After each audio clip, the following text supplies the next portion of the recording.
Hola, hola, bienvenidos a todos, todas, todos. Esta es la primera mesa de nuestra jornada, reflexión, análisis, perspectiva, la cultura contra la violencia de género. Y bueno, empezar de la manera hoy, que la discusión está jornada, encaminada a los investigadores. Pues empezamos justo hoy con una mesa que me parece muy interesante, que vamos a hablar de género. Ayer estábamos justo en la inauguración de la jornada, platicando sobre cómo se vio el inicio de este proyecto, con la iniciativa de Festival de Mujeres en las Letras, y pienso de muchas maneras que esta mesa es como la otra moneda, no la otra cara, la moneda de las mujeres en las letras, ¿no? Para pensar no solamente en quién escribe, pero quién lee, quién analiza, y pues sí, bueno, por eso me interesaba mucho traer a este tipo de investigadoras que hablaran de sus proyectos y sus investigaciones igual relacionadas a las letras, otras personas en las letras, no solo mujeres, pero que tratan justo esos temas de género, de violencia que vamos a estar discutiendo a lo largo de... Bueno, para empezar me gustaría presentar a la maestra Andrea Salles Bastoni, maestra en letras inglesas por la Universidad de Heidelberg y licenciada en letras modernas inglesas por la Universidad Nacional Autónoma de Mexicana.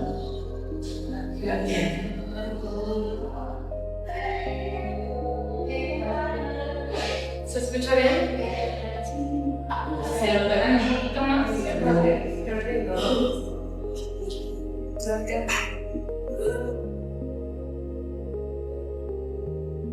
¿Así me escuchan bien? ¿Más alto? Sí.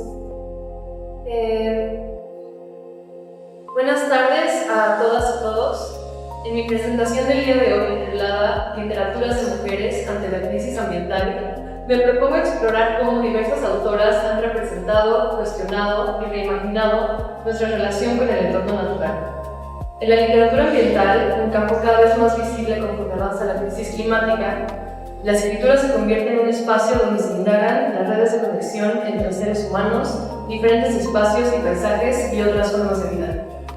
En esta presentación, primero abordaré la ecocrítica y la literatura ambiental en términos generales, para luego pasar a la discusión de una selección de obras literarias escritas por mujeres que exploran problemáticas de la crisis climática desde distintas perspectivas. Para iniciar este recorrido por las aportaciones de distintas mujeres a la reflexión ambiental, es necesario comenzar con Rachel Carson. En 1962, la bióloga y conservacionista estadounidense publicó Silent Springs, traducido al español como Primavera Silenciosa, un libro que advierte sobre los efectos dañinos de los que los pesticidas tienen en el medio ambiente. Analizando el uso de pesticidas sintéticos, que comenzaron a emplearse después de la Segunda Guerra Mundial, principalmente el DDT, Carson propone que un nombre más adecuado para pesticida sería biocida, ya que estos químicos no solo afectan a las plagas de cultivo, sino que pueden tener consecuencias desastrosas sobre todas las formas de vida que rodean el mundo. Entre los efectos que describe se encuentran la bioacumulación de sustancias tóxicas en los cuerpos de los animales, la mortalidad masiva de las aves, la contaminación del suelo y el agua y graves riesgos para la salud humana. La primavera silenciosa del título alude a la pérdida de canto de los pájaros a causa del envenenamiento químico, pero funciona también como una sinécdoque para los estragos de una crisis ambiental más amplia. La publicación de este libro tuvo repercusiones políticas importantes en los Estados Unidos, ya que la atención pública que generó contribuyó a la prohibición del uso agrícola del DDT y a la creación de la Agencia de Protección Ambiental de Estados Unidos algunos años después. Es por ello que Primavera Silenciosa se reconoce como la obra fundacional del ambientalismo moderno. Según el crítico Greg Arad, a pesar de ser un libro científico, abro cita, las estrategias retóricas, el uso de imágenes pastorales y apocalípticas y las alusiones literarias con las que Carson da forma a su material científico bien podrían prestarse a un análisis más literario o cultural. A este tipo de análisis lo denominaremos ecocrítica. Cierro cita. El movimiento del ambientalismo, que surge en las últimas décadas del siglo pasado, no solo se desarrolla en el ámbito político, sino también en los campos culturales y artísticos. y para los propósitos de esta presentación en la literatura y la crítica literaria. La ecocrítica, en términos generales, es el estudio de la relación entre la literatura y el entorno físico. Esta corriente de análisis busca identificar las representaciones medioambientales que surgen en un gran número de espacios culturales, para ver con mayor claridad cómo se construyen y circulan los significados que damos a nuestra relación con el ambiente. Algunas de las principales preguntas de la ecocrítica incluyen cómo ha cambiado el concepto del salvaje y de la naturaleza a través del tiempo, cómo se ha definido lo humano en diferentes discursos culturales, qué valores, creencias o ideologías sobre la naturaleza se reproducen o se cuestionan en un texto, y de qué forma la literatura contribuye a imaginar futuros ecológicos posibles o replantear nuestra responsabilidad ambiental. La ecocrítica suele vincular su análisis cultural a una agenda política ambientalista, por lo cual es una corriente abiertamente política, del mismo modo que lo son los enfoques feministas o marxistas en el análisis literario. Sin embargo, algo que la distingue dentro de las teorías culturales contemporáneas es su estrecha conexión con la ecología como campo científico. En este sentido, la ecocrítica adopta un impulso interdisciplinario que traspasa las fronteras entre las ciencias y las humanidades. La reflexión que abrió Rachel Carson y que más tarde retoma la ecocrítica ha mostrado que la crisis ambiental no puede comprenderse únicamente desde el ámbito científico, sino que también necesita formas de representación que provengan del arte y de la literatura. Esta idea es central para la práctica creativa de autores como por ejemplo Benile Gwen, quien expresa la importancia de ampliar nuestras miradas más allá de fronteras disciplinarias cuando pensamos en el mundo. Según la Gwen, Abrosita, la ciencia describe con precisión desde fuera, la poesía describe con precisión desde dentro. La ciencia explica, la poesía implica. Ambas celebran lo que describen. Necesitamos los lenguajes tanto de la ciencia como de la poesía para salvarnos de acumular un sinfín de información que no sirve para informar nuestra ignorancia ni nuestra irresponsabilidad. Aunque Susita no es específicamente acerca de cuestiones ambientales, su afirmación apunta a un principio que también orienta la ecocrítica.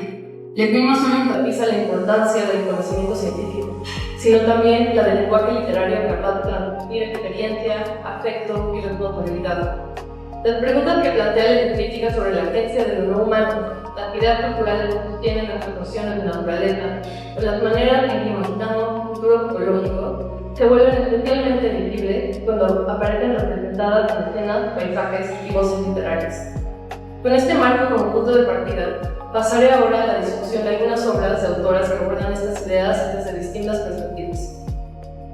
En 2008, la poeta estadounidense Jory Graham, ganadora del Premio Pulitzer de Poesía, publicó la colección Sea Change, un libro que marcó el inicio de una preocupación ambiental que ha orientado su práctica artística y se convirtió en el tema central de 4 colecciones posteriores. Para Graham, la creación artística surge de, a Rosita, lo que la imaginación percibe como lo que más conmueve a la condición humana. Cierro cita. Y después de haberse informado a profundidad sobre la crisis climática, el colapso ambiental se ha vuelto precisamente eso.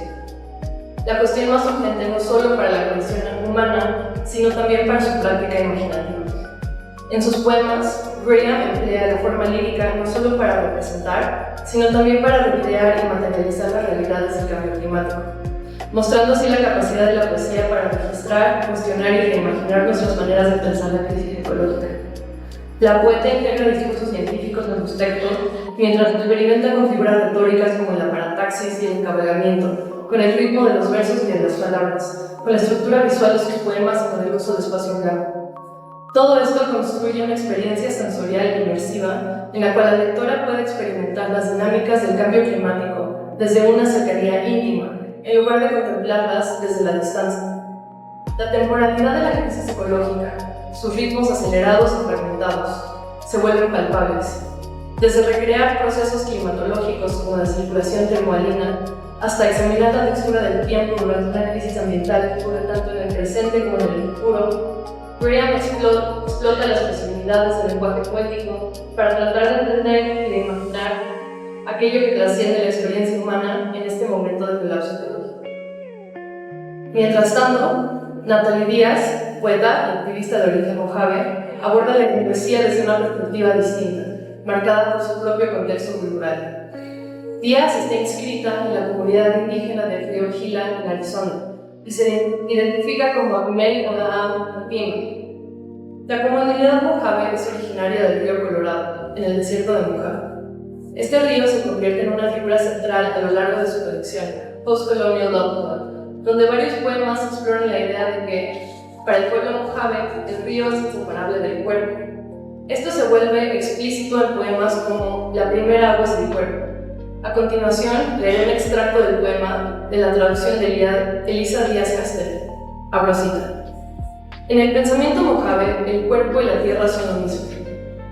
Las palabras se distinguen solo por las letras I y A, Imat para cuerpo, Amat para tierra.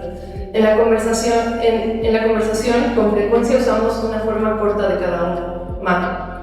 A menos que conozcas el contexto de una conversación, podrías no saber si se habla sobre nuestro cuerpo o sobre nuestra tierra. Podrías ignorar cuál de los dos fue herido, cuál recuerda, cuál vive, cuál apareció en un sueño, cuál necesita cuidados. Podrías no saber que nos referimos a los dos. En sus versos, el agua articula una corporeidad vinculada a la tierra que revela una relación íntima y encarnada entre territorio, memoria y lenguaje.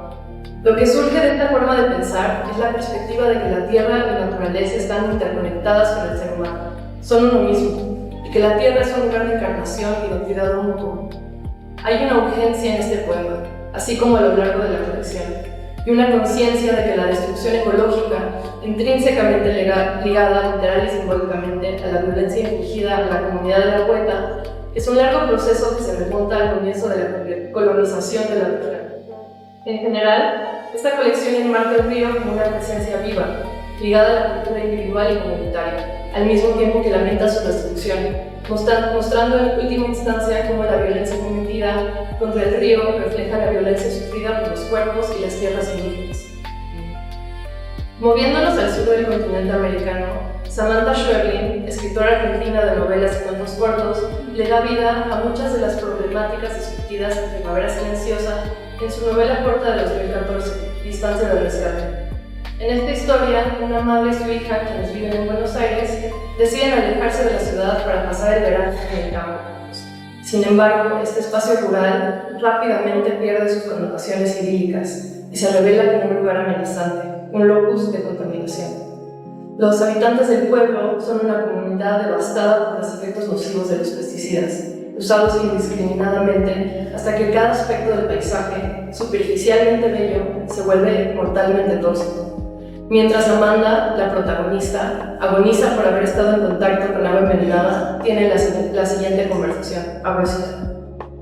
Sí, pero el hijo de la enfermera, los chicos que vienen a esta aula, ¿son chicos intoxicados? ¿Cómo puede la madre no darse cuenta? No todos sufrieron intoxicaciones. Algunos ya nacieron envenenados, por algo que sus madres aspiraron en el aire, por algo que comieron o tocaron. Cierro cita.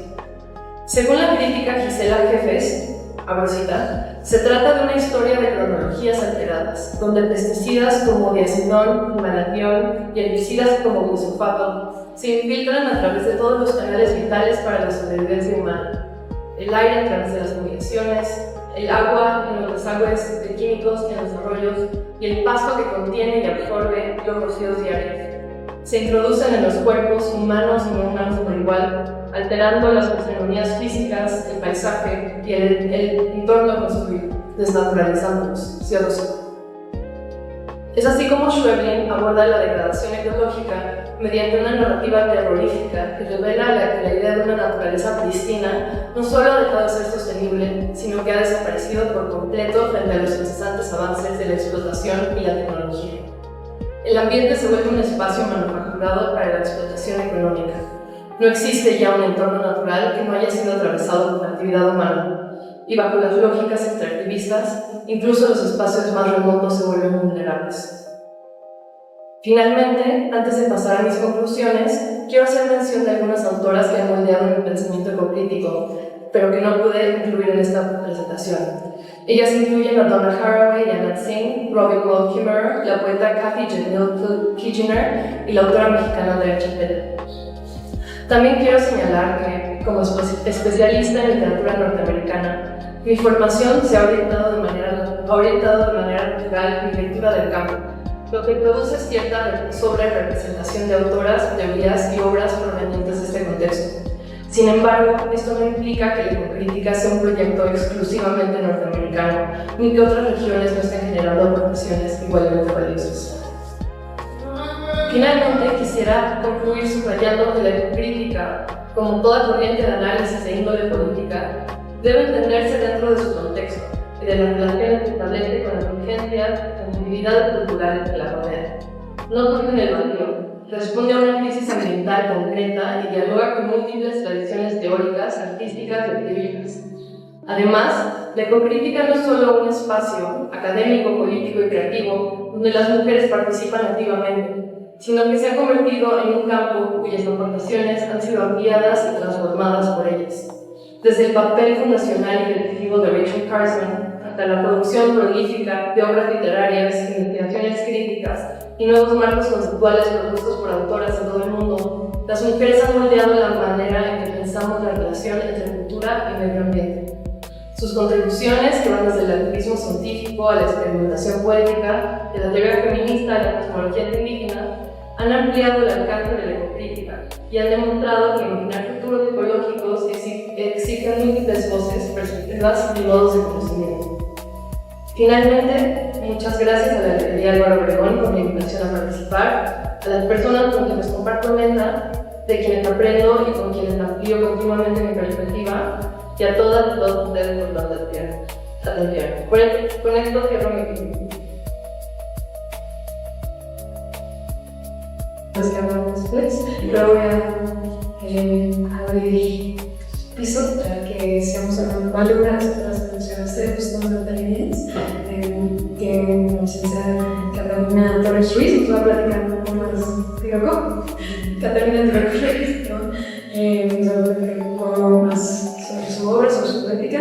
Ella es autora, licenciada en Lengua y Literaturas Modernas y Inglesas por la Universidad Nacional de México, que actualmente está realizando su maestría igual en Lengua y Literaturas Modernas y Inglesas en la Universidad de ¿Sí me oye bien? ¿Todo bien? Perfecto. Pues muchas gracias por el espacio, muchas gracias por la oportunidad. Me da mucho gusto pensar que Andrea ya introdujo a la autora que voy a hablar. Me pareció riquísimo tu aporte, muchas gracias. Yo no voy a hablar de Natalie Díaz en el sentido de la ecocrítica. En esta ocasión me voy a enfocar más acerca de su poesía erótica y particularmente cómo se usa el lenguaje bélico para establecer las relaciones amorosas, sensuales y sexuales de un poema llamado Toward the Amaranth Gates of War or Love, o, en mi traducción, hacia la entrada de Amaranto de la guerra o el amor. Como ya dije, también de la autora Jade Natalie Díaz, y este poema es parte de su primer poemario, Poema del Poder Aztec, o, en mi traducción, Cuando mi hermano era un mexica. Muy bien. Para comenzar, me gustaría establecer que yo creo firmemente que se puede escribir de algo que no se ha vivido, pero es difícil no reconocer la imposibilidad de conocer a alguien de forma absolutamente objetiva. Cuando no vives en carne propia ciertas cosas, aunque te las cuenten, es muy difícil realmente entenderlas. De manera egoísta sé que también tiene que ver que me desgarra pensar que nadie entenderá ser yo y que yo no entenderé ser nadie más de manera absoluta. Sin embargo, me acerco a la literatura y a ciertos espacios como la poesía específicamente con insistencia porque creo que es una manera de entender mundos que yo no he vivido. Creo que el lenguaje poético en particular es una herramienta muy útil para intentar comprender, para empezar a vislumbrar algo que me es muy ajeno. Natalie Díaz es un ejemplo de esto. La primera vez que la leí, hace ya varios años, en la licenciatura, quedé muy impresionada con su obra. El primer poema que leí de ella fue El Maestro del Aztec, que también es el título de su primer poemario. Es algo que sigo digiriendo y trabajando porque me sigue causando una reacción que todavía no puedo articular del todo. Ahora bien, cuando hablamos de violencia contra las mujeres, cuando hablamos de violencia en general, cuando hablamos de ciertos discursos que imperan en el imaginario colectivo. No podemos negar que el amor romántico que hemos concebido en la sociedad intelectual y en la sociedad occidental nos atraviesa. Por eso elegí el día de hoy hablar del poema que les cuento, Hacia la entrada de Amaranto de la guerra o el amor. El poema pertenece a la última sección del poemario que les menciono. En esta sección se habla principalmente, como ya dije, de poemas de sexo, de amor romántico, de relaciones, etcétera, etcétera. Nada es muy explícito, como ya dije, se usa bastante bien el lenguaje poético, pero sí me parece que es un texto interesante porque hay ciertos versos que demuestran una dinámica de poder entre la voz poética y su amante, que dejan entrever la clase de relaciones que estamos dispuestos a aceptar o en las que hemos encontrado comodidad cuando hablamos del amor romántico, que tienen que ver con la destrucción, que tienen que ver con el consumo, que tienen que ver con la propiedad, que nos han dañado como sociedad, como mujeres, como personas vulnerables o vulnerabilizadas, muy distinto. Ahora bien, voy a mencionar ciertos versos que me parecen pertinentes. Primero voy a empezar con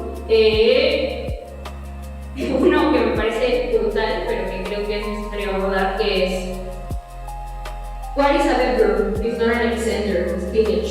En español, que es una habitación, sino un epicentro de sequía. Este es el verso 10 y un poco del 11 del poema, y creo que contiene el núcleo de lo que quiere hablar el texto, que es cómo concebimos el acto íntimo, el acto sexual, como algo inherentemente violento, como algo de saqueo, como algo que nos tiene que destruir, como una relación de poder entre personas que no son pares. Continúo con otros versos. I want you like that, enough to gnash you, into a silence made from pieces of silver. O, la traducción al español, te deseo así, lo suficiente como para roerte al punto de un silencio hecho por pedazos de plata. Es decir, en mi interpretación, pedazos de plata son como the bullets o las balas. Sí, muchas gracias. Ahora, el poema es complejo, no solo habla de una voz poética que quiere poseer y destruir, también es una voz poética que entiende el amor como rendirte ante alguien más. Cito, I feel like I might die, o siento que podría morir en español. También hay otro verso, el 76, que dice I would die just to tear this piece of you away, o moriría solo para arrancar ese pedazo de ti. Estos versos en total muestran una profunda oposición que engloba el lenguaje romántico y erótico que ha prevalecido en ciertas dinámicas románticas, ¿no? Estoy dispuesta a destruirme, a morir, para destruirte a ti. ¿Por qué somos capaces de concebir el amor o el sexo así? ¿Seríamos capaces de entender otra experiencia íntimamente, de encarnarla, si no pensamos en el sexo así, en el amor romántico así? Cuando equipamos al amor y al sexo con la guerra, cuando decimos cosas como en el amor y en la guerra todo se vale, ¿qué estamos haciendo? ¿Lo correcto? Si el lenguaje de uno puede ser utilizado para describir a lo otro, estamos permitiendo algo que no deberíamos permitir. Estamos dejando de lado la humanidad de alguien más, la nuestra. ¿Qué estamos invisibilizando en el nombre de ser amados? Super comillas. Por supuesto, este espacio, este análisis de este poema no es una crítica a Díaz, ni a su poesía, ni a este poema. Me parece, por el contrario, que es un texto sugerente, complejo y pertinente. No romantiza el lenguaje bélico que usamos para estructurar el amor romántico. Lo muestra a manera de criticarlo. Interpretar mis palabras o mi análisis a manera de decir es una crítica a Díaz, y es no solo no encarnar mi experiencia de lectura, sino no querer escucharla. Lo que deseo plasmar y transmitir es que cuando recibimos un poema y nos vemos un poco acercadamente en él, no del todo, pero vemos, por ejemplo, aquí un amor romántico violento, nos tenemos que cuestionar por qué nos vemos, aunque no podamos sentirlo a profundidad, esa experiencia en particular.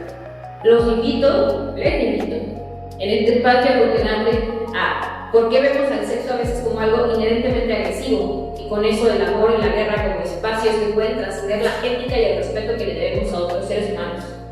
¿Por qué proclamamos con lo mismo guerra y amor cosas que están fuera o que se encuentran fuera de los límites de lo correcto? Yo creo también que en un mundo ideal, ya está. Yo creo que en un mundo ideal la guerra y la violencia no existen. Sé que no es así. El sexo nunca debería ser un lugar de saqueo para nadie. Entenderlo uno a partir de lo otro refleja que cuando pensamos en la experiencia amorosa, somos solo capaces de pensar en términos de subyugación y sometimiento. Se pierde completamente cualquier sentido de identidad. Qué cosa tan horrorosa consumir a alguien más, de llevar más allá la imposibilidad de mantener objetividad cuando intentamos conocer a otro, de ni siquiera desear vislumbrar un esbozo de lo que es otra persona y su experiencia, de no ver a las personas con las que tenemos sexo como humanos. Ahora bien, a manera de contextualizar, voy a decir un poco acerca de Natalie Díaz, la autora que yo trabajo.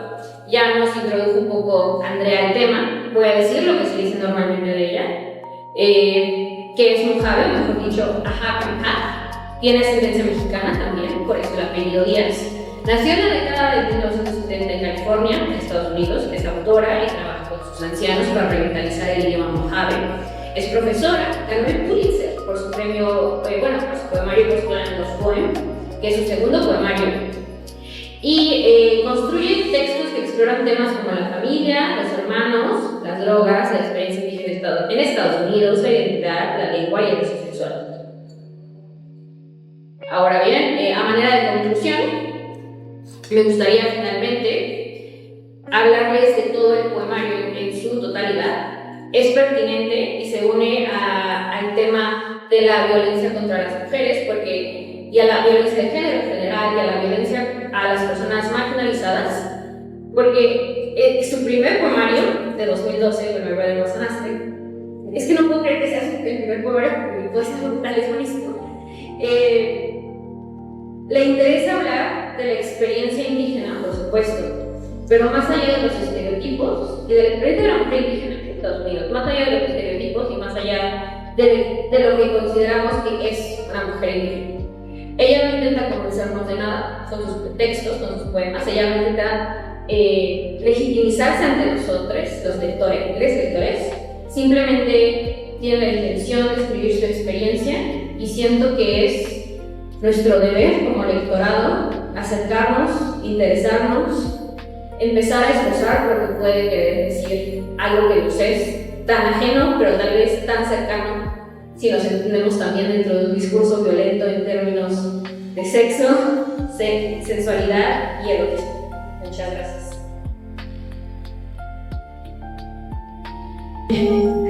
Pues creo que es otro lado de esta Natalie Díaz, que creo que varias veces en la mesa hablamos muchísimo, verdaderamente la verdad. Y aunque parezca un poco, no sé, un tema muy diferente, que se me hace también es como ahora, no podemos estar hablando de yo o mi cuerpo personal, y se cuenta mucho el excelente erótico y la posturnial de para continuar, vamos a mirar un poco vamos a hacer un poco más tecnológico, tal vez el tema se sale, nos está hablando de experiencia, que se ven en muchas situaciones, como escritora, no sé, ella moral, y se habla un poco de la literatura, pues,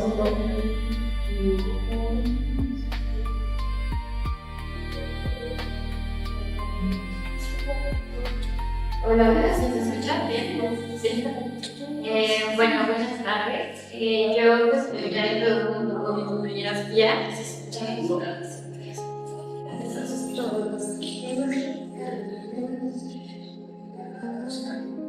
Hola, hola, ¿mejor? Sí. Buenas tardes. Pues yo les voy a hablar un poco de algo que pareciera que es distinto a lo que acabamos de escuchar mis compañeras, pero realmente si pensamos no nos alejamos tanto. Yo les voy a hablar esta ocasión de las literaturas posautónomas y específicamente por el ejemplo de el fanfiction, ¿no? Y cómo es que este tipo de literatura, de escritura, tiene una función fundamental en los nuevos productos literarios que consumimos, ¿no? Actualmente. Entonces, bueno, como ya se ha comentado un poco en estas últimas dos presentaciones, estamos en el entendido, creo, de que el acto de escribir y de contar historias a veces puede ser tan personal y tan político que se termina volviendo una forma de resistencia y hasta escape, ¿no? Sobre todo en un contexto como el nuestro, como el de América Latina, en el que desde la literatura postcolonial hasta el boom latinoamericano, la literatura del exilio y todo lo que se ha escrito después, las escritoras han utilizado las letras como un medio de expresión, como una forma para reflexionar sobre los acontecimientos que las rodean.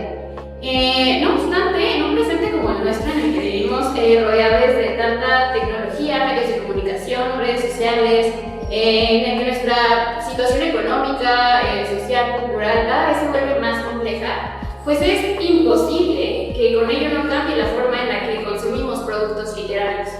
En consecuencia, pues también es casi imposible que dichos productos se mantengan sobre la línea de lo tradicional o lo canónico. Es decir, todo el contenido que consumimos evoluciona y se adapta según el contexto. Y esto deriva en algo que llamamos o conocemos como la posautonomía de las artes. Brevemente les voy a explicar qué es la posautonomía de las artes. La posautonomía de las artes se refiere a un fenómeno que surge cuando varios artistas de las vanguardias del siglo XX buscan eliminar la pretensión de la autonomía de sus respectivos campos. ¿Qué quiere decir esto? Que de repente a estos artistas les surge una necesidad de reorganizar el mundo del arte y abandonar los museos, las galerías y entonces insertarse en los espacios públicos y populares. Fuera de las limitaciones, de las reglas, de las tradiciones, buscan que sus disciplinas coexistan y convivan las unas con otras. En otras palabras, para que quede más claro, pues si esto suena como algo que ni vean, imagínense que cada disciplina del arte, sea fotografía, teatro, literatura, música, existe en una cajita. Y esa cajita funciona de forma autónoma, por sí sola. Lo que pasa con esta posautonomía es que yo que estoy en la cajita de la literatura, un día me doy cuenta que no puedo seguir existiendo por mi propia cuenta. Que lo que yo necesito es empezar a apoyarme de las otras cajitas, porque en un presente en el que de repente tenemos tantos cambios, ya es insostenible que exista de esta forma, ¿no? Entonces, esto es lo que ubicamos como posautonomía.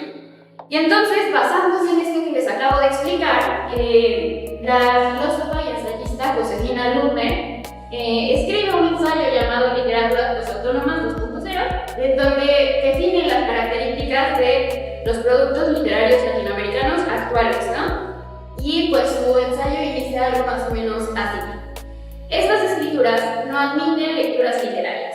Esto quiere decir que no se sabe o no importa si son o no son literatura. Tampoco se sabe o no importa si son realidad o ficción. Se instalan localmente y en una realidad cotidiana para fabricar presente, y ese es precisamente su sentido. ¿Qué quiere decir todo esto? Que el fin de la autonomía literaria, porque pues, hablamos de esta posautonomía de todas las áreas, ¿no? Pero ahorita nos vamos a enfocar en la literatura. Y el fin para la posautonomía, el fin de la autonomía para la literatura, sucede que pues en una época en la que está esta gran industrialización de las editoriales y de los libros, y hay grandes empresas transnacionales, pues se necesitan obviamente nuevas condiciones para producir y circular libros que obviamente van a terminar modificando la forma en la que leemos, pero también la forma en la que escribimos. Y en el caso particular de América Latina sucede que la literatura deja de poder ser calificada con los criterios clásicos. No podemos analizarla con el autor y el estilo y el narrador porque ha cambiado muchísimo. Entonces, bueno, un ejemplo concreto de esto, para que puedan como entender un poco a dónde estoy llegando, es el trabajo de Antonella Bertocchi, quien es mejor conocida por su alias usuario de Twitter, o X, como conocen esta plataforma, en donde ella se dedica a escribir y publicar fanfiction, ¿no? Bueno, y lo hace a través de una cosa llamada este concepto, cómo funciona esta plataforma, pues imagínense que en Twitter tú puedes, o bueno, X porque ahora se llama de otra forma, tú puedes publicar lo que quieras, ¿no? Hacer posts de lo que te pasa en tu día a día, pero una de sus principales características es que está limitada, ¿no? Por caracteres. Entonces, si tú quisieras escribir, no sé, 800 palabras, ya no puedes. Entonces tiene esta función en la que puedes ir hilando, ¿no? Tus ideas, y de esta forma esta autora publica sus historias. Esta forma de publicar tan poco común, tan fuera de lo convencional, automáticamente la coloca dentro de lo post-autónomo.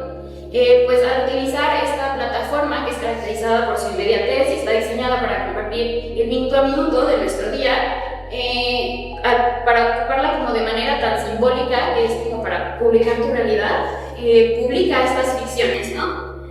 Pero su posautonomía no se queda nada más en esto, ¿no? Esto es nada más como rascar la superficie. La posautonomía de lo que hace Antonella va más allá. Entonces, para poder entender un poquito mejor qué es lo que está haciendo con su trabajo, tenemos que explicarle, por si no están familiarizados con el concepto de fanfiction, ¿no? Que van a decir que estamos hablando de esto en esta mesa tan seria, pero es súper importante, ¿no? El fanfiction, en pocas palabras, es lo que sucede cuando el lector se convierte en el creador y entonces llega un nuevo texto a partir de su interpretación. Hagan de cuenta que ustedes ven una película y en esa película hay dos personajes y ustedes creen que tienen muchísima química, ¿no? Pero en esta película no pasa nada entre ellos. Entonces yo, como fan de esta película, decido que voy a escribir mi propia versión, ¿no? Esto es el fanfiction, ¿no? Tomar un texto primario, una película, una serie, un libro y de algún modo divertirte, adaptarlo, crear tu propia historia dentro de este universo. Entonces, bueno, a partir de que podemos rastrear el origen de este género literario tan polémico, el fanfiction, a siglos atrás, pues obviamente con la llegada del internet cambia también la forma en la que se escribe fanfiction, ¿no? Y entre estos cambios y nuevas variantes que surgen, existen unas cosas que se llaman alternate universes o universos alternos, que son con los que trabaja específicamente esta autora. Y hasta aquí no es donde llega su autonomía, sino que llega mucho más profundo, ¿no? Como les acabo de mencionar, aunque el fanfiction se caracteriza tradicionalmente por ser una narración creada para la diversión de los fans en base a un texto original, los textos de esta escritora no se basan en ningún texto primario. Y entonces podrían preguntarse, entonces ¿qué lo hace fanfiction si no está basada en ningún texto primario, no? Pues bueno, lo que la vuelve autora de fanfiction no es la reapropiación de un texto primero, sino que los protagonistas de sus narraciones son los miembros de este grupo de K-pop famosísimo BTS. Lo que hace ella es tomar su nombre y su apariencia física y los coloca en estos universos alternos. ¿Qué quiere decir esto? Cuando tú lees tu historia, no estás leyendo a Jimin de BTS siendo el cantante de BTS, enamorarse de otra persona o de otro personaje de ese grupo, sino que estás leyendo a, no sé, Jimin, historiador del arte, que se enamora de otra persona en un universo que nada que ver con la realidad, ¿no? Y entonces, ¿qué tiene que ver esto con la posautonomía y con cómo funciona? Pues bueno, para Antonella la posautonomía se ubica en que, si bien el fanfiction está como muy caracterizado porque en general sí escriben historias de romance entre dos personas, para Antonella el romance, si bien está presente, si no, no sería tan popular y tendría tantos seguidores, es una cosa que pasa a segundo plano. Para ella lo primordial es atacar o hablar de diversas problemáticas que a ella personalmente la atraviesan como mujer, como latinoamericana, como mujer peruana, como mujer lesbiana, ¿no? Este es un dato súper importante que ahorita vamos a ver por qué. Entonces, en sus historias no se habla solamente del romance entre estos dos personajes que ella toma, sino que se habla también de temas como feminismo, género, salud mental, consentimiento, homofobia, trabajo sexual, un montón de cosas que la atraviesan y que tú como lector ni te imaginarías que vas a encontrar en una historia de este tipo, ¿no? Entonces, bueno, hace poquito más de un año tuve la oportunidad de hacer como algunos ejemplos del equipo de trabajo que hace esta red social. Y hace como poquito más de un año tuve la oportunidad de entrevistarla para una revista para la que escribo. Y en la entrevista, salió al tema esto, ¿no? Como qué pasa, porque por si no sabían, en el mundo de la literatura hay una discusión, un debate eterno, en el que si las mujeres podemos o no escribir sobre hombres que aman a otros hombres, ¿no? Siendo mujeres.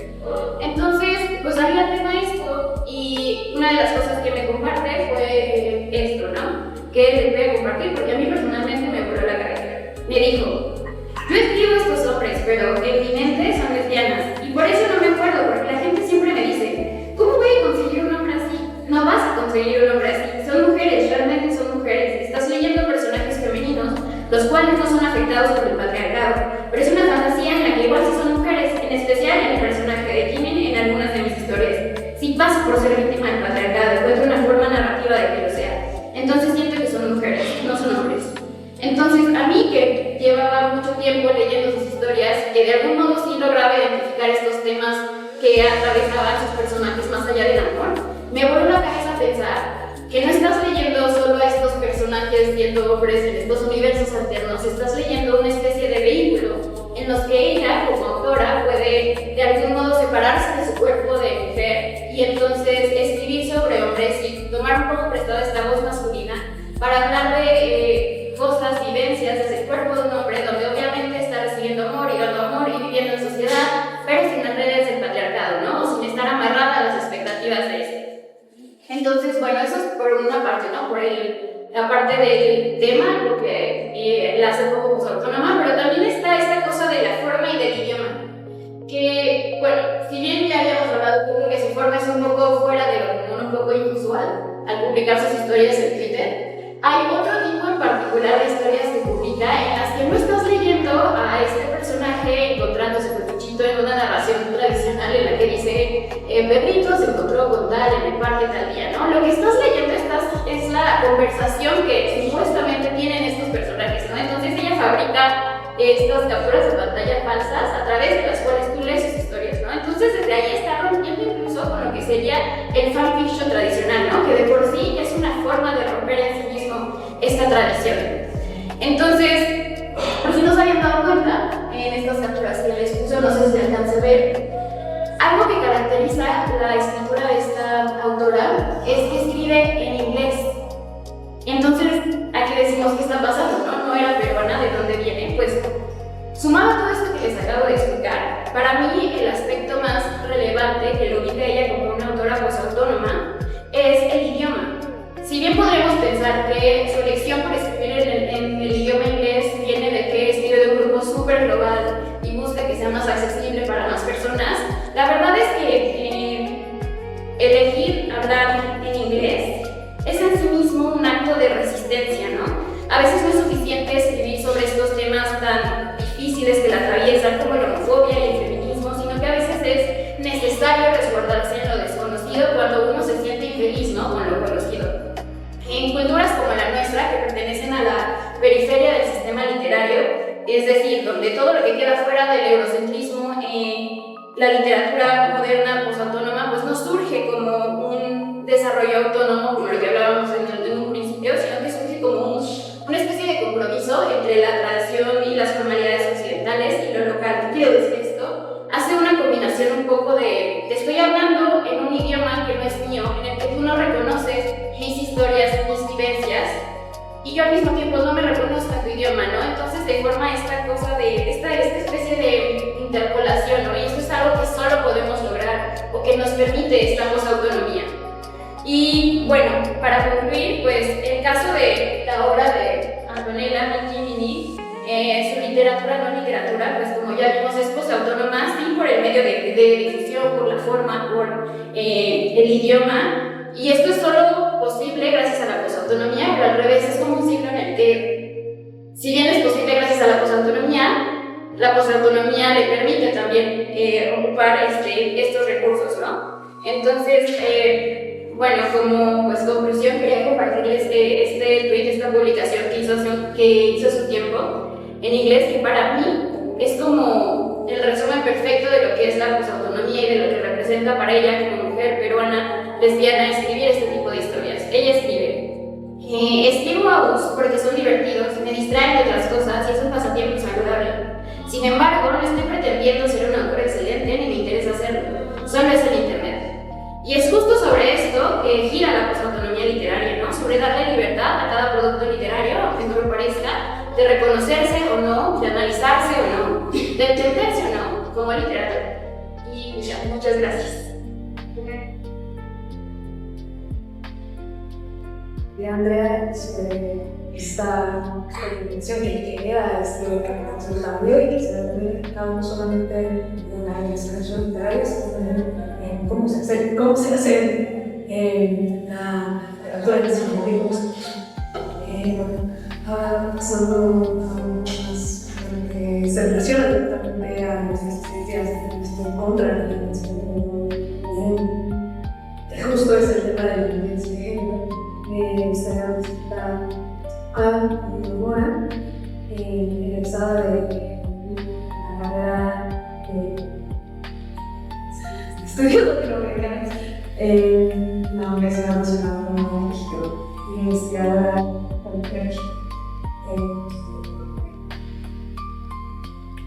muchas gracias. ¿Se escucha bien? A lo mejor. Bueno, hola a todas, es una alegría estar el día de hoy con ustedes. Agradezco mucho la invitación a la alcaldía Álvaro Obregón, en especial a Sofía. Creo que es muy importante hablar un poco de qué está sucediendo en este Día Internacional contra la Violencia hacia las Mujeres. Este día se creó en 1981 en el Encuentro Feminista Latinoamericano y del Caribe. Es una conmemoración al asesinato en 1960 de 3 hermanas comunistas militantes en República Dominicana. Son las hermanas Medieval, Patria Minerva y María Teresa, a manos de la dictadura de Rafael Trujillo. El 25 de noviembre es un día que nace de la lucha de las mujeres por un mundo más justo, por la libertad y por la vida. Creo que en estos momentos en que nuestro continente está en ascenso estos discursos, otra vez fascistas, racistas y feministas, es necesario recordar que a lo largo de la historia, en contextos de terror de Estado, de despojo, de guerra y de horror, las mujeres siempre han construido formas de resistir y subvertir la violencia y lo han hecho de forma colectiva. Celebro mucho que podamos seguir construyendo espacios de reflexión que pongan en el centro la vida. Creo que aquí las compañeras justo han tocado distintos temas muy importantes, desde la ecocrítica, también cómo nos relacionamos con nosotros, con la sexualidad, cómo nos manejamos con todas estas distintas tecnologías, cómo las utilizamos. Y bueno, no me parece casualidad que sean las mujeres las que estén convocando a seguir imaginándonos otros mundos posibles. Creo que eso responde mucho a la necesidad de que el mundo en el que habitamos el día de hoy no podemos existir en dignidad, y también hay que decir que no se puede hablar de género sin mencionar las intersecciones de raza y clase, porque aunque todas vivimos situaciones de sexismo, machismo y discriminación, no corremos el mismo riesgo. En ese sentido, antes de empezar el escrito que preparé el día de hoy, quiero recordar que en este momento está sucediendo un genocidio en la Franja de Gaza.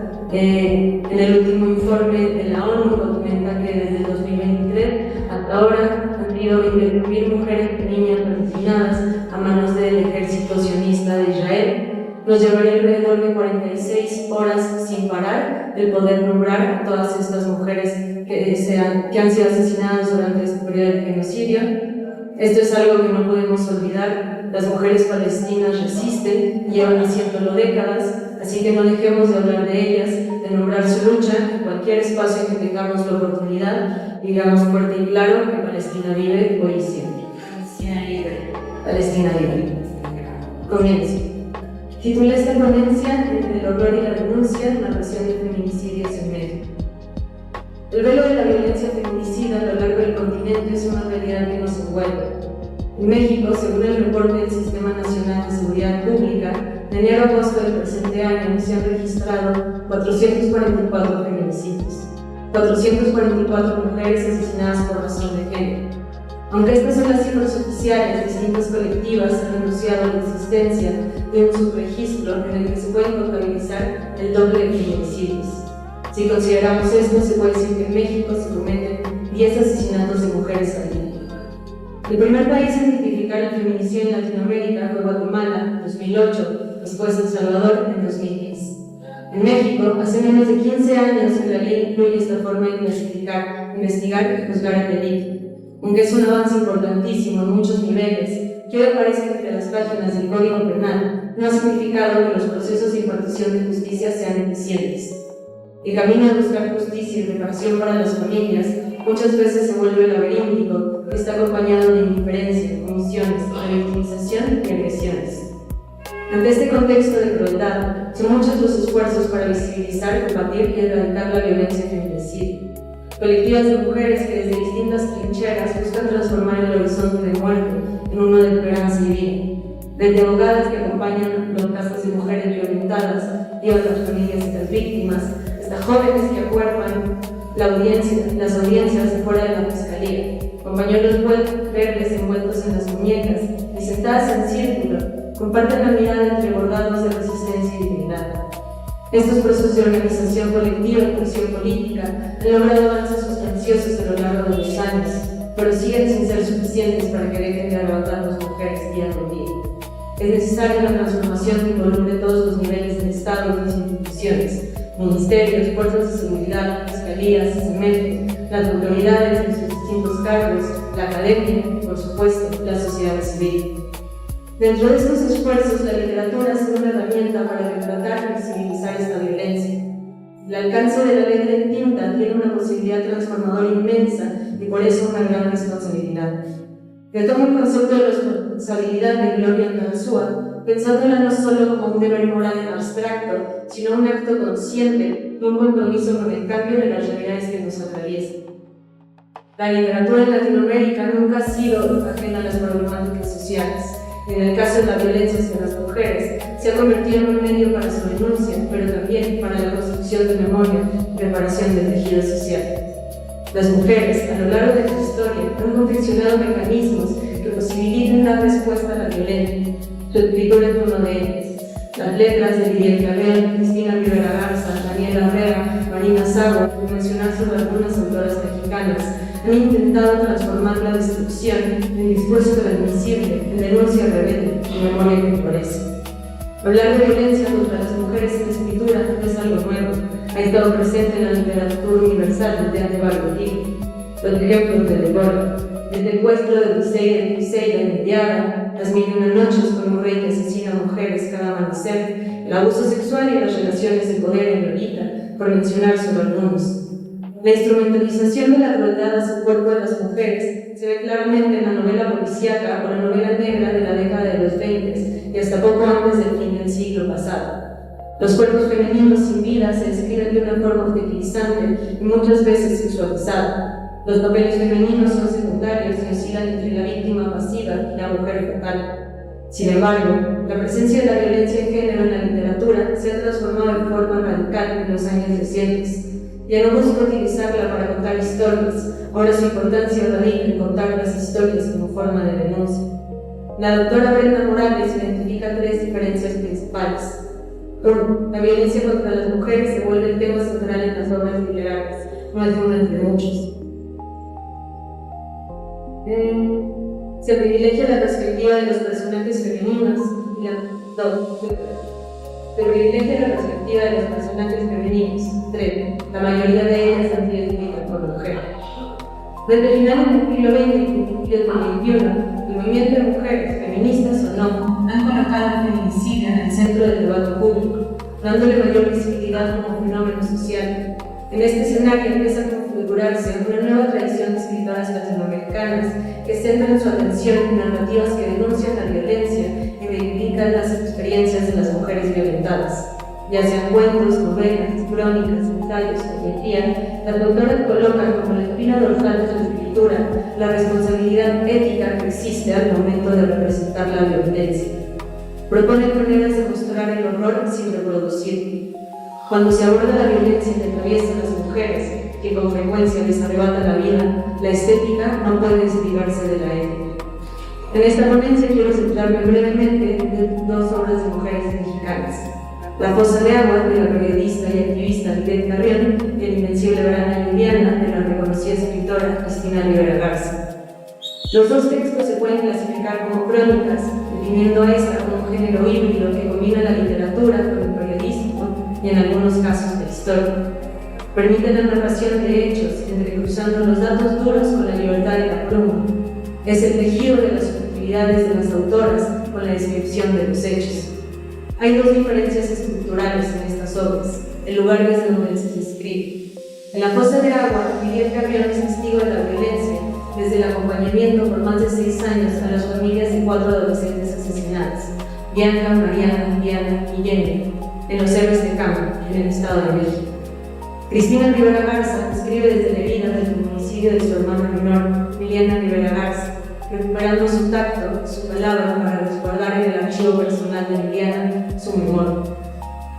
La fosa de agua, desapariciones y feminicidios en el río de los Remedios, publicada en el 2018, es una obra que se cimienta en la perspectiva de las familias, en especial de las madres en la búsqueda de justicia por sus hijas.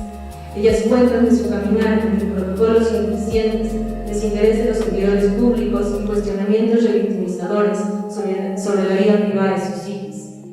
Los testimonios escritos por la pluma sensible de Carrión son una denuncia de la complicidad del Estado con los feminicidios.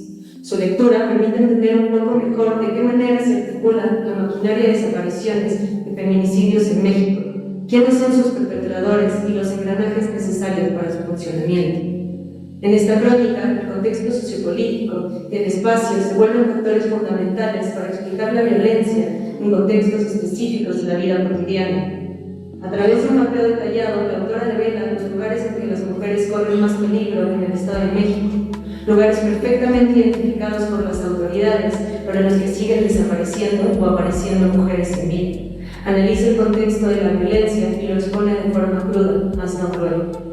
Miguel Carrión construye una crítica feroz y sólida sobre los feminicidios de adolescentes en estas ciudades de dormitorio, pero cuenta sus historias a través de las personas que las aman.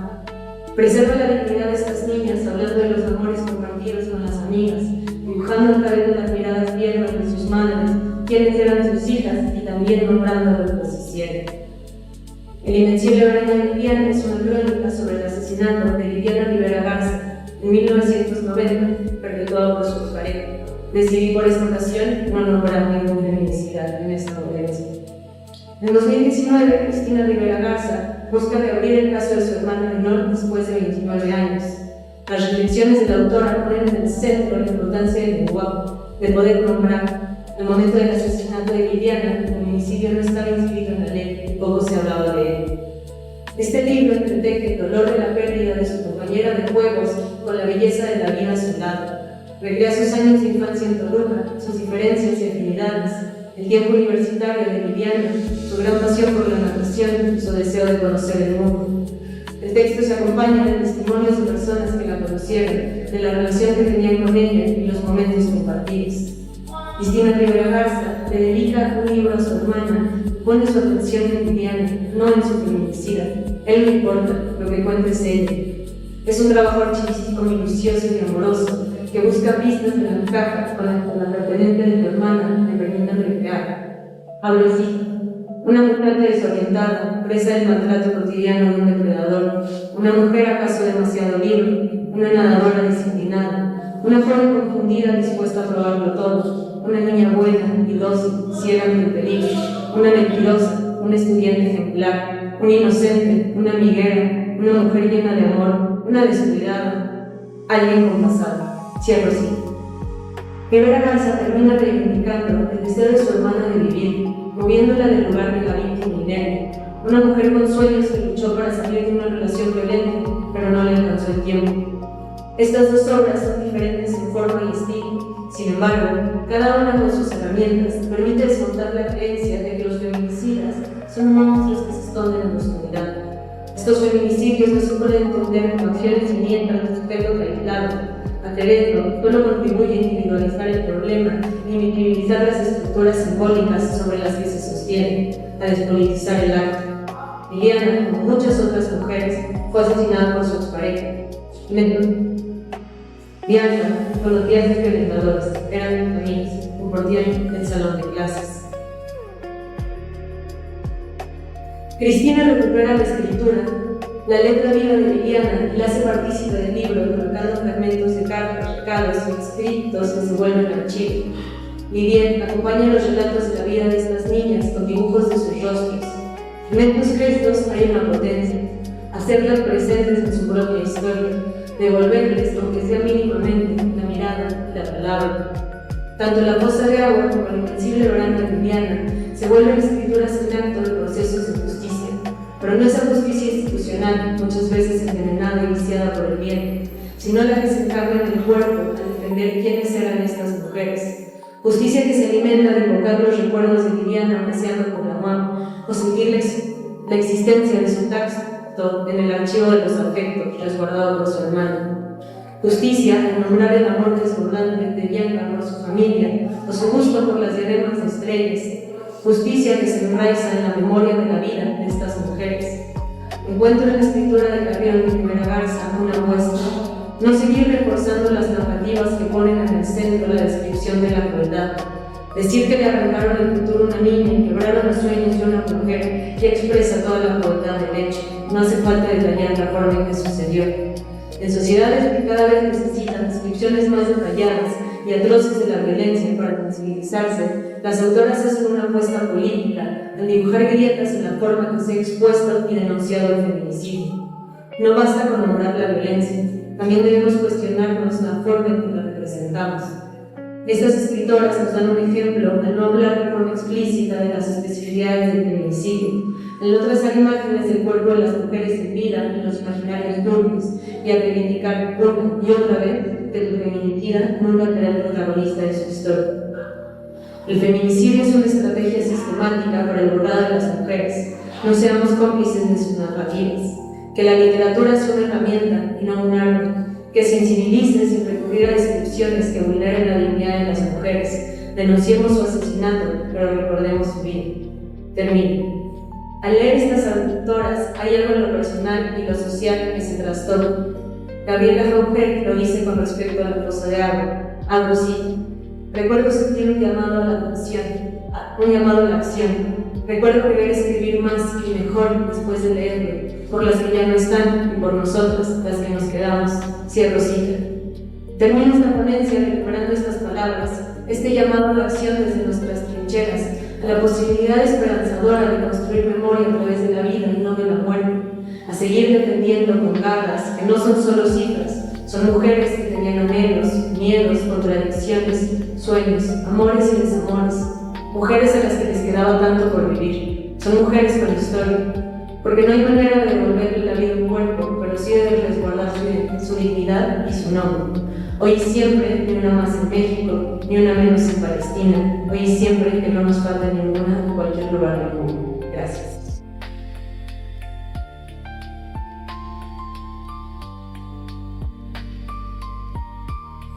Recordando un tema que nos involucra también en México, ¿no? Que nos involucra también en estudios literarios, que para sacar un poquito de texto de los días, es un poemario, justo para y la respuesta que cada técnico de amor y los están muy relacionados a los museos colombianos con los que han vivido los indígenas en América, en todo, igual que las mujeres a la colonización, otras mujeres que habitan los nuevos personajes que han sido representados por la literatura. Y ya para concluir, vamos a presentar a la licenciada que es licenciada en Letras Españolas por la Universidad de Guanajuato y escritora ganadora del concurso literario estatal Mundos Posibles.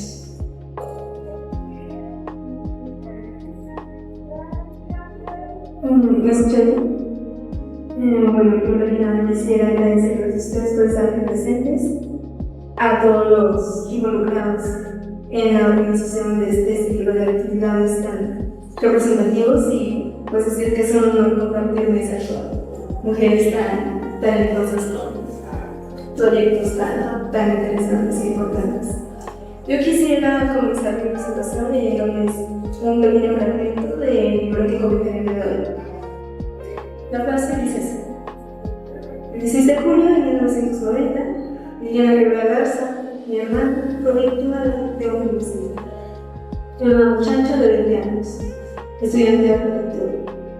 Así comienza el mensaje de verano de Liliana, publicado en su lectura. por Gabriel Garza.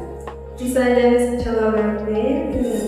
Recientemente hizo una nueva novela. Es una novela de ficción, pues una trama de crónica, de ensayo y principalmente de autobiografía. La novela habla sobre la travesía que hace la autora en busca de el estudiante perdido de su hermana. Nosotros como lectores acompañamos a la autora en esta travesía interminable entre ires y venires por oficinas gubernamentales, por todos esos procesos tediosos, esperas interminables, por hacer trámites, intentar buscar de un lado a otro ese expediente, hasta que en una de estas oficinas se da cuenta de una realidad muy cruda y básica. Los expedientes no vienen para siempre. Ella se enfrenta a esta realidad de que probablemente ese expediente ya no existe y que con él desaparece también la oportunidad de encontrar justicia. Ante esto, ante la impotencia, ante esta realidad que no acepta, la búsqueda del expediente pierde relevancia y comienza a buscarse otra cuestión que también es bastante importante para Garza, que son dos cosas. Una, la memoria, y dos, la palabra. Liliana escribía en sus cartas, escribía diarios, notas, anécdotas. Lo que hace Cristina es recuperar todos esos recursos, busca entre las cartas, recupera 4 libretas llenas de pensamientos, anécdotas.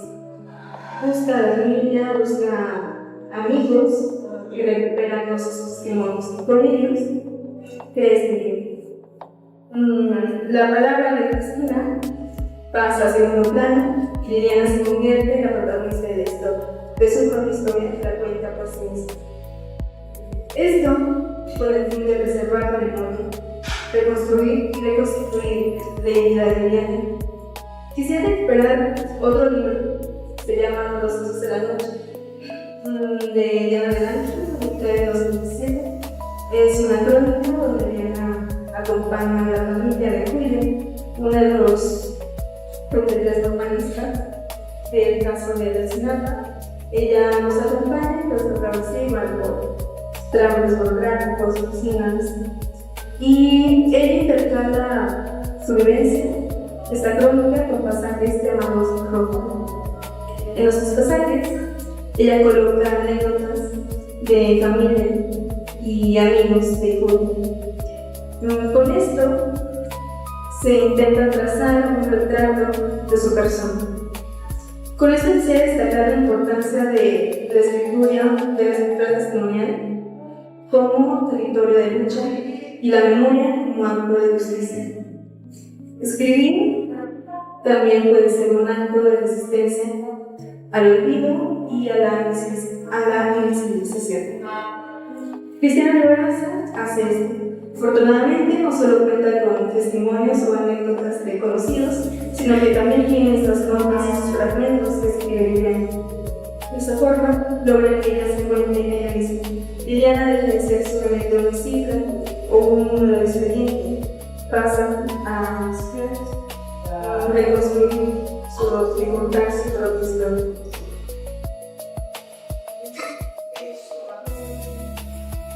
Con la escritura testimonial, lo que se hace es recuperar estas voces y establecer diálogos. Se toma la palabra y se escribe desde la vulnerabilidad, el dolor y la aceptación.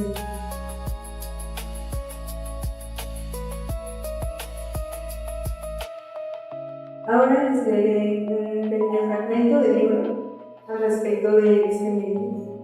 Sí.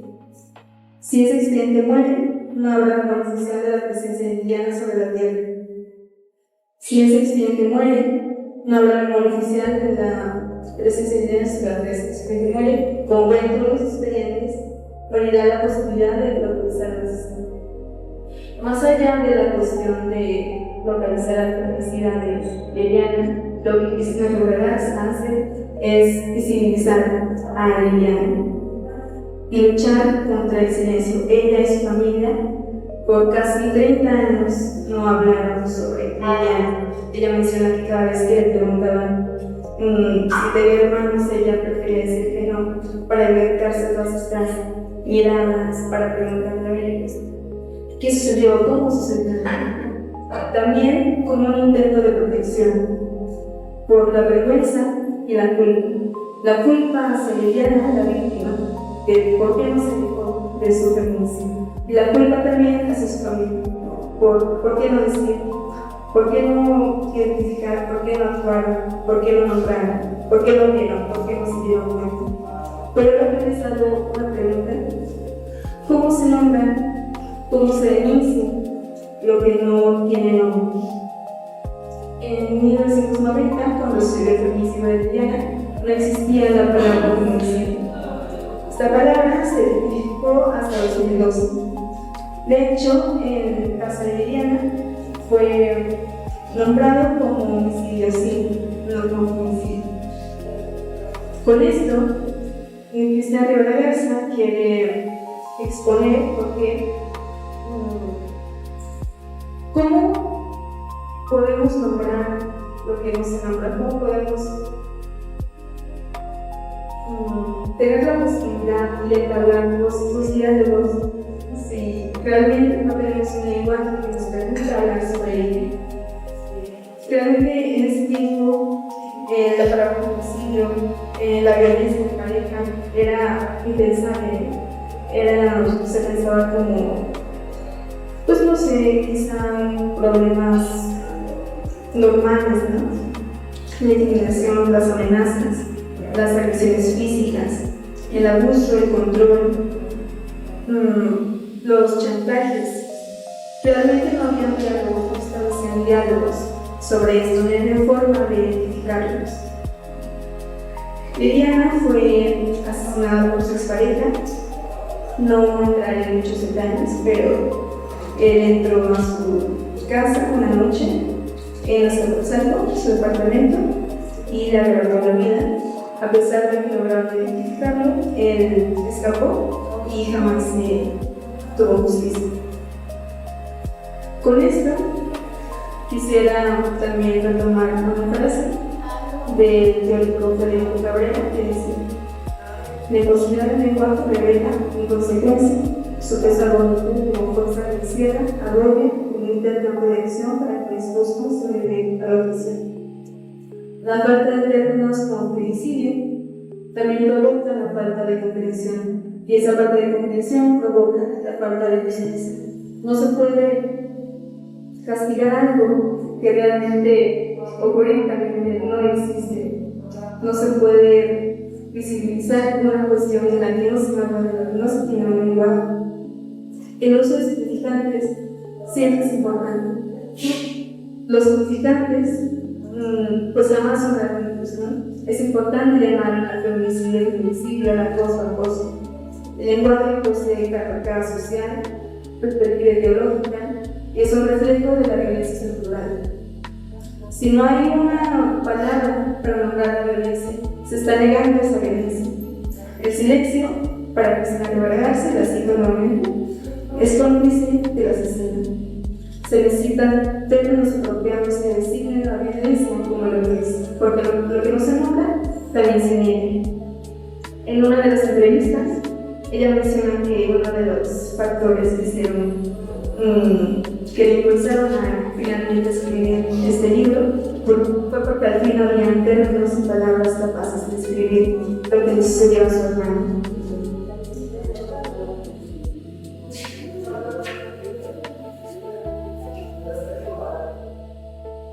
El lenguaje es vital para reconocer la violencia que registrara. La violencia siempre estuvo en la vida de Liliana, en los viajes de Liliana, las cartas de Liliana, donde ella hablaba sobre cómo la golpeaba, sobre cómo la calmaba, que cortaba armas de fuego, estas frases, siempre estuvo la violencia.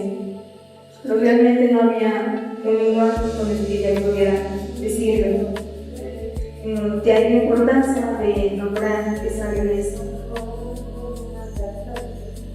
Nombrar la violencia también implica confrontar, incomodar, romper el pacto de silencio e indiferencia y también, en ciertos casos, como en el caso de Cristian Rivera Garza, sanar el dolor.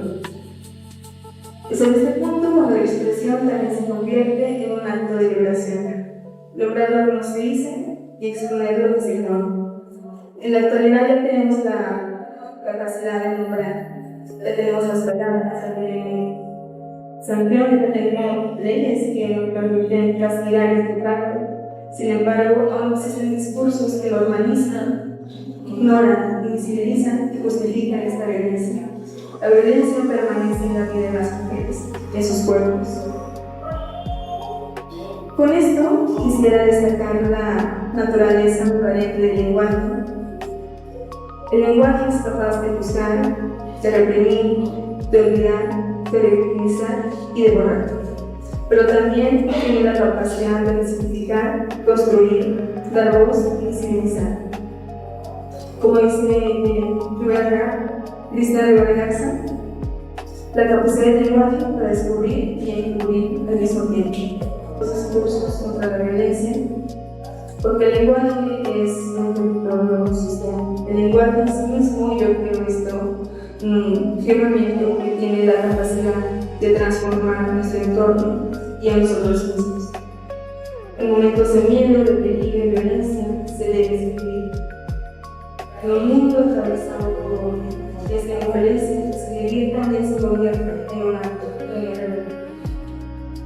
De otra cita, te digo, se le llamó andar en los pasos, se le llamó para que seguiste así, se le llamó una mujer sin pedir librarse de su hogar, se le llamó algo de lo hecho para acabar esta forma, se le llamó sus padres la esperaban, se le llamó a la chica que tomó una decisión, se la llamó, incluso se lo merecía. El lenguaje posee carácter social, perspectiva violenta y les escribe la violencia. Si se carece de términos apropiados que describen la violencia como lo que es, si contribuye a la investigación y la organización de los actos violentos, lo que impide los cuerpos. Cito nuevamente a Rivera Garza: la parte del lenguaje nos mañana, nos tocó, nos angula, nos prepara, nos duele, nos refleja y nos condena.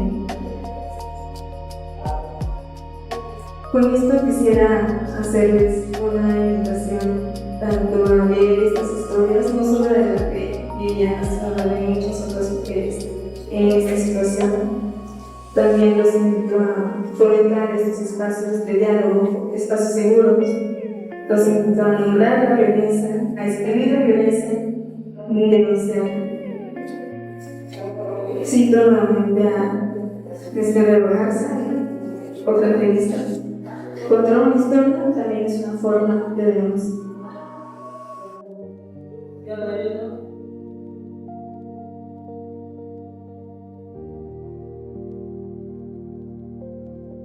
¿Sabes que la primera vez que hablé a la Procuraduría para pedir una audiencia me preguntaron de la cabana que buscaba?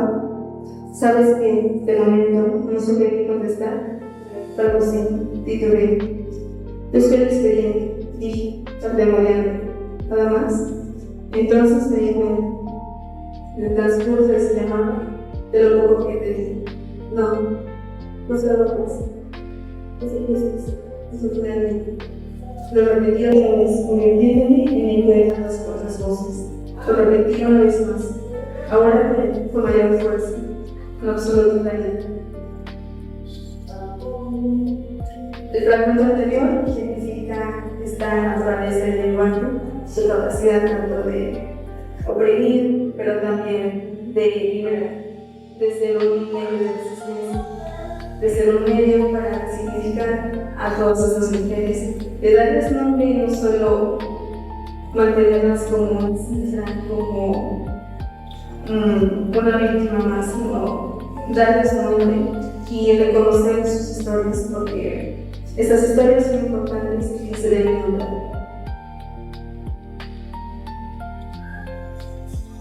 La conclusión de lo siguiente. Desde la visibilidad que se da a los casos de violencia, esta pertenencia y alía en la vida de las mujeres. A pesar de contar con un lenguaje que en la actualidad nos permite exponer la violencia, aún se busca normalizarla.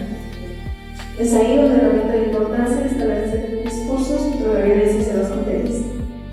El lenguaje está intrínsecamente relacionado con la violencia y esta, a su vez, se ve reflejada en las palabras. La expresión escrita es un espacio donde se exponen los actos violentos que se ignoran. A su vez, también permite construir nuevas formas de entenderlos y enfrentarlos. Así como el principio de la mayoría, las memoriales que se refieren a la editorial gratuita, no discutir no solo esta violencia sistemática que sufren, sino también construir sus identidades.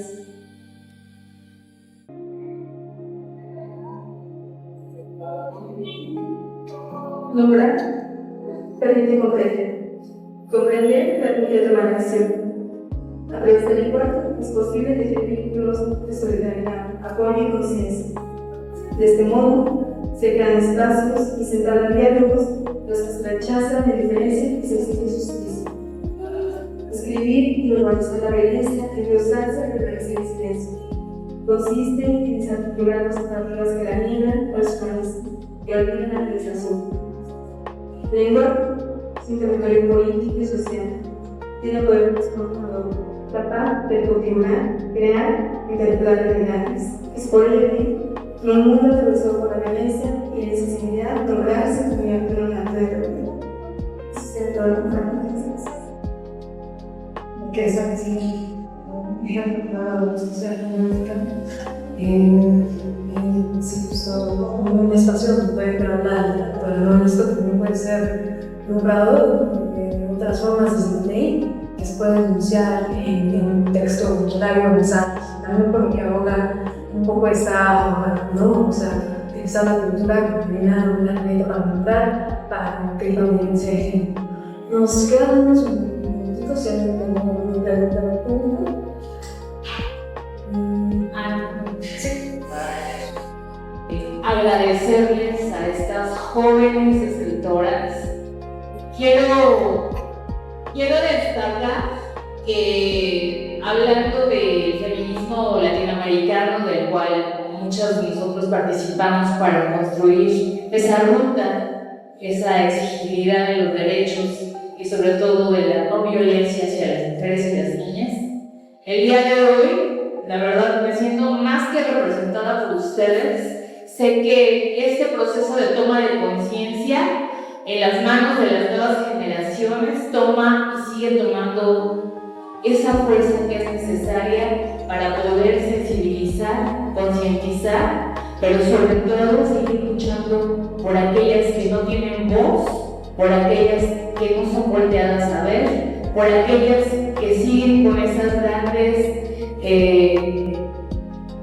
desigualdades en la sociedad. Y estamos hablando que anteriormente no había manera de denunciar la violencia, anteriormente efectivamente no se reconocía el feminicidio como ese tipo penal, anteriormente todas las contestaciones de las bisabuelas, de las abuelas o hasta de mi generación eran un tanto normalizadas sobre ese patriarcado que se construyó de manera cultural.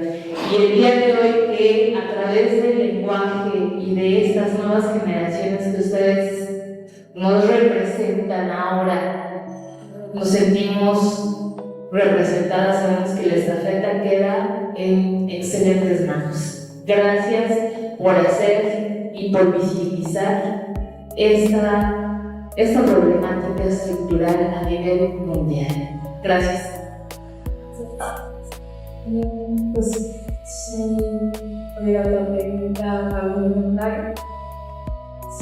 Simplemente una pregunta muy puntual para Catalina de traducción, justo de problemas de Aztec, de por qué traducir en lugar de Azteca a Machine, de nuevo Machine, para ver Machine.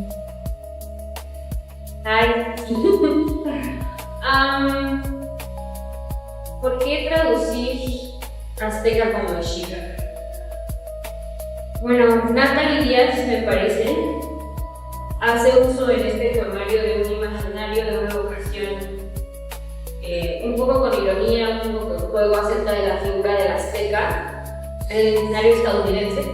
Ella nació en lo que hoy conocemos como Estados Unidos, a pesar de que su papá es mexicano. Y me parece que yo desde México, yo traduciendo a Natalie Díaz desde México, haría como un... No quiero decir injusticia, esa no es la palabra. Haría un poco un mal trabajo usando la palabra azteca, porque insertaría, en mi traducción, claro, porque insertaría el mensaje a un público que habla español dentro de un imaginario estadounidense. Siempre, o sea, la mayor parte de las literaturas que hablan de los aztecas en inglés son en azteca, y la mayor parte de las literaturas en español que hablan desde México, que hablan de los aztecas, no dicen aztecas, dicen mexicas. Entonces me pareció como en este paso de una cultura a otra, de una construcción a otra, de un idioma a otro, lo que más lo aterrizaría a una tradición ya formada sería usar la palabra mexica, no azteca. Por eso elegí, pero por supuesto los términos siempre están cambiando, no me parece que mi traducción está definitiva, entonces eso es todo. Muchas gracias. Creo que sí me voy a bastante la traducción. Iba a decir alguien más de pregunta, pero si no.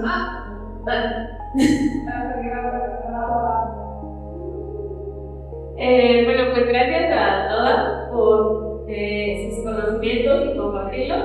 Me gustaría, como lo es en este momento, sabiendo que del otro lado del mundo hay guerra y que justo en este momento también en el país se vive una ola de violencia increíble, ¿de dónde se agarran ustedes para seguir creando, para seguir investigando? Más que nada, no sé si es como algo esperanzador o desde dónde desde dónde ustedes agarran fuerza para seguir haciendo escritos, poesía, investigación, lo que sea.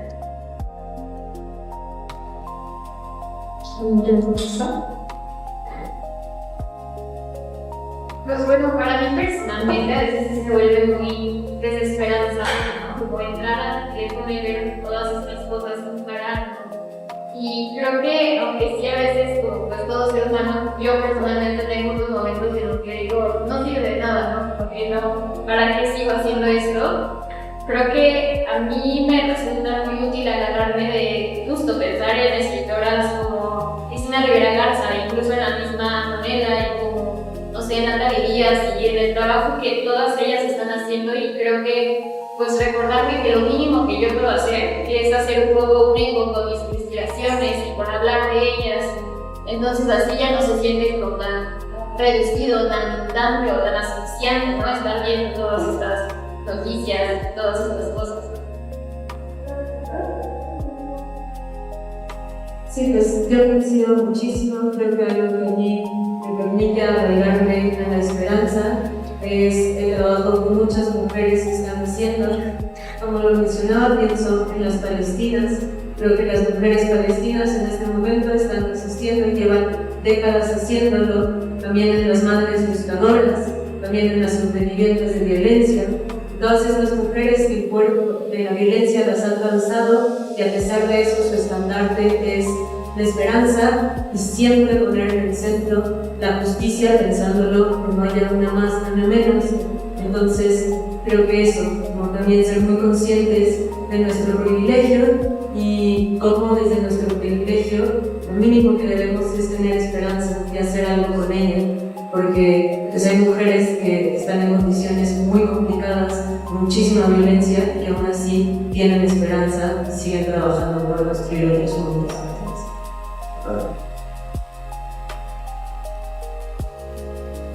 Pues yo siempre he pensado que escribir es resistir y que todos tenemos historias que son varios los apenas encontrados en distintos lugares del mundo. Hay mucha violencia, están sucediendo cosas terribles que merecen ser nombradas.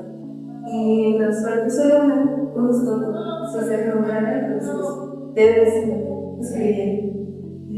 La situación debe ser un acuerdo.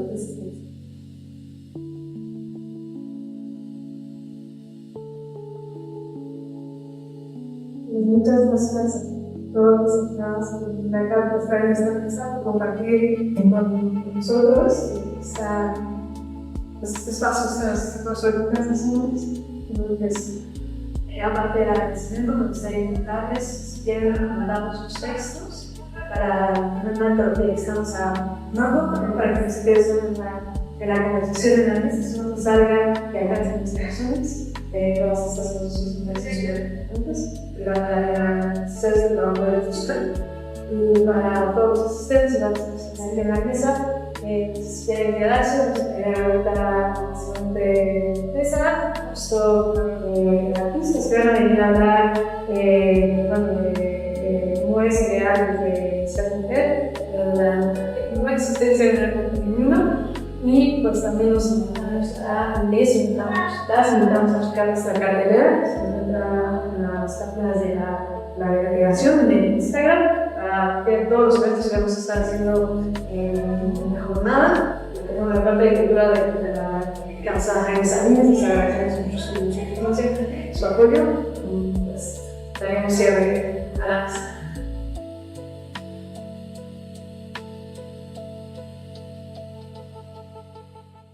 En Álvaro Obregón estamos construyendo comunidad.